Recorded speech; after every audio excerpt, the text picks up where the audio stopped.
Welcome students. In India, as strict separation of power doesn't exist, there's a concept of checks and balances. We need to explore case by cases how the different wings of government would interfere and to what extent it is legitimate. As part of it, today let's look at a crucial question, and the question is, can Supreme Court review decision on money bills?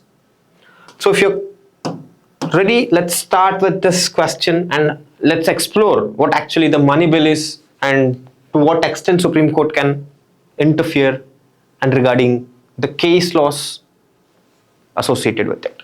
So the first part first, what actually the money bill is. As part of Indian Constitution's Article 110, money bill is defined. It should include provisions that affect taxation, and other than taxation, it can also impact funds flowing into Consolidated Fund of India. If this is the case, then it's a straightforward money bill, but there are grey areas which are being utilized by Speaker of Lok Sabha. As you might be aware, still I would just as part of revision, let's recall the money bill has exclusive jurisdiction of Lok Sabha where Speaker of Lok Sabha would decide whether it's a money bill or not.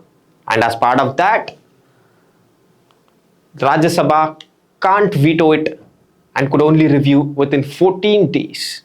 The logic behind is the direct representatives would like to go for a money bill and the indirect representatives of Rajya Sabha has just a suggestive measure.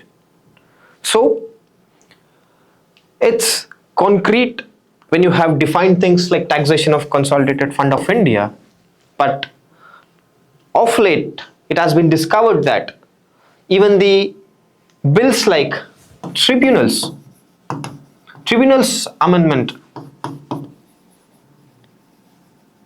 and the famous Puttaswamy case which is known as Aadhaar bill, even these are considered as part of money bill and it has been utilized as a provision to escape scrutiny of Rajya Sabha. Whether the loophole has been misused is a question for which Supreme Court has to interfere to create a checks and balances. So the now question has come, can Supreme Court interfere and say your decision about money bills was wrong? So the question was put to a constitutional bench. When I say constitutional bench, it has a minimum of five member bench.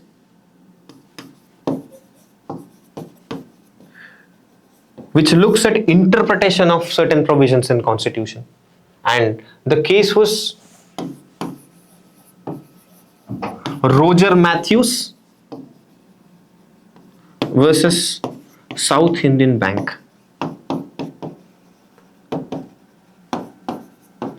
And the case was very clear, and the cardinal question in this case was nothing but, can Supreme Court actually review the money bills?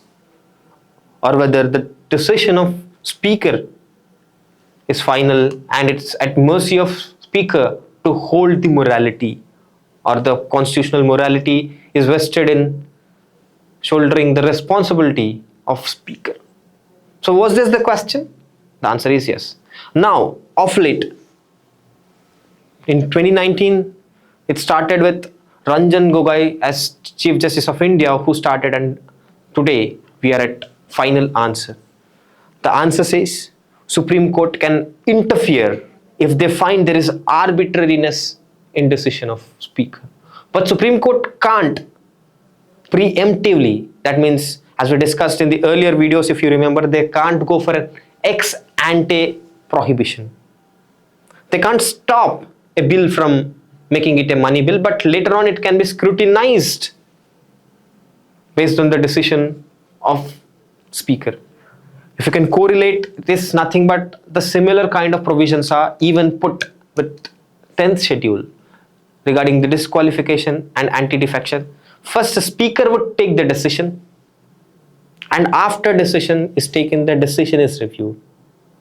So it's a kind of ex post facto scrutiny that Supreme Court can do than the preemptive ex ante scrutiny that Supreme Court can't do, is the answer that has been given by Constitutional Bench so far.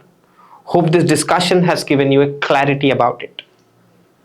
And another day with better content and the things that serve in current affairs, I'll be back before you. Till then, thank you.